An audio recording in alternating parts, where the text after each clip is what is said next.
Hello everybody and welcome to this brand new Cinema 4D tutorial, and thank you for watching this tutorial. And in this tutorial we will be learning how to create this shattered glass ball completely in Cinema 4D. It's pretty quick. So this idea was by i7 Rise, and he made the shattered glass ball speed art. So I just followed that along and made a tutorial for you guys in case you guys because it's a speed art and most of them would not know how to flow with the speed of the time lapse. Anyways, without further ado, let's get started. So here we are, and the first thing is I'm going to change the render settings to 1280 by actually I'm going to go for 1920 by 1080. Okay, then we're going to take a camera and we're going to zero out the HPXY, and I'm just going to, if you want to see, for example, if there is a value and you want to put that to 0, instead of selecting it and pressing 0, we can just press the right click button on the down button, and that snaps it to that. So the values I'll be using for the camera object is 30 for the X and minus 550 for the Z. Okay, then let's start off. The first thing is I'm going to make a new sphere, and I'm going to call this main sphere, and I'm going to duplicate the sphere and name the other one small sphere. So in the main sphere, I'm going to go to the object tab.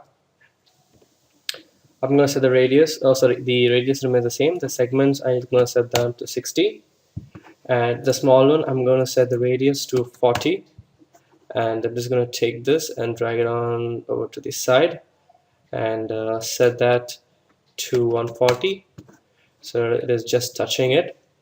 The next thing is I'm going to go and choose a explosion effects deformer and put it right below the main, and we see it is completely screwed up, so we want to make some changes over here.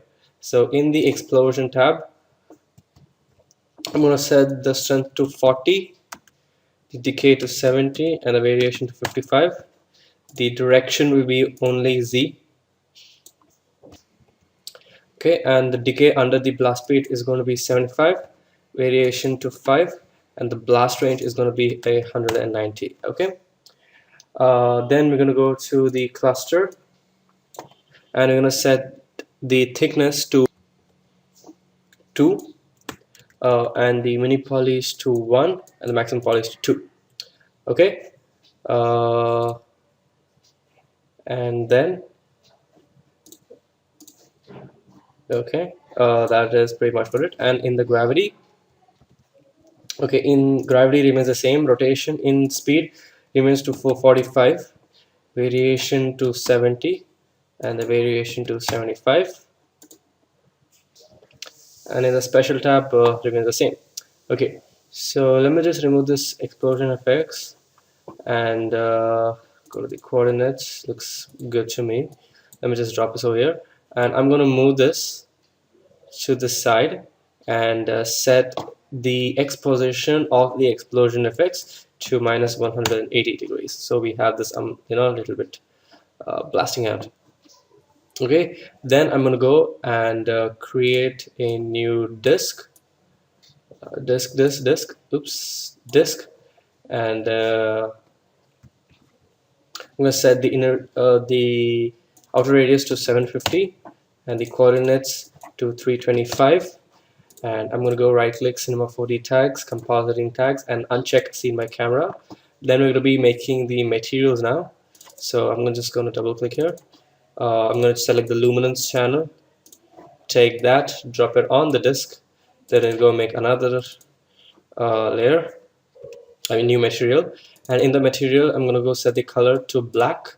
Actually, I'm just going to add a gradient with a circular, and this one will be RGB values 50, 50, 50, and this will be black. And I'm going to go make a new background and drop this on the background, and let's make one material for the ball and one material for the bigger ball. So in this material, I'm going to go to transparency and set the refraction to 1.1. Brilliant. Simple material, and drop it on the ball. And I'm going to make a new material, get into this material, and set the color to this to black, and the reflection of this to black, with a Fresnel texture with a brightness of 5 and a mix strength of 20. And we're going to take this and drop it on our small cube, and we're going to go here and choose ambient occlusion. Anti-aliasing will be set to best, and go to the options over here and uncheck default light, and then let's hit a render and see what we get. So here is the final render without global illumination and just ambient occlusion. So this is pretty much it. I know it's a quick small tutorial, and please like, share, comment, subscribe, and if there's any other tutorials that you would like me to make, just drop in a comment, or you can message me, inbox me. And thank you again very much for watching this tutorial, and hope to see you soon. Have a great day.